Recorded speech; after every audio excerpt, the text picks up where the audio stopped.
ভাইরা, জীবনে সফল হতে কে না চায়? সফল হওয়ার স্বপ্ন সবারই, কিন্তু স্বপ্নটা পূরণ করতে পারে কয়জন ভাই? অনেকেই একটু বয়স বাড়ার পরে ভাবে যে আমি সোশ্যাল মিডিয়া থেকে টাকা ইনকাম করবো, ভিডিও করবো। এই স্বপ্নটা ধরে রাখতে কয়জন পারে? স্বপ্ন দেখলে হবে না ভাই, স্বপ্নর পিছনে সময় দিতে হবে।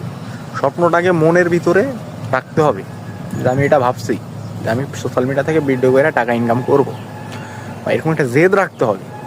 আর তুমি যদি ভাই শুধু স্বপ্ন দেখে ছেড়ে দাও, তাইলে তো হবে না ভাই। স্বপ্নটা পূরণ করার মতো হ্যাডাম লাগে। তাই ভাই, ওইসব আজে বাজে কাজ বাদ দিয়ে ভিডিও বানান শুরু করো। আজকে শুরু করলে 6 মাস যদি একটানা যদি তুমি এটার পিছনে শ্রম দাও, আমার মনে হয় তুমি সোশ্যাল মিডিয়া থেকেও টাকা ইনকাম করতে পারবা। তাই ভাই, স্বপ্নটাকে পূরণ করার চেষ্টা করো। অন্য কাজ কিছু বাজে বাজে কাজের পিছনে না ছুটে স্বপ্ন পূরণের পিছনে ছোটো। একদিন সফল হবা।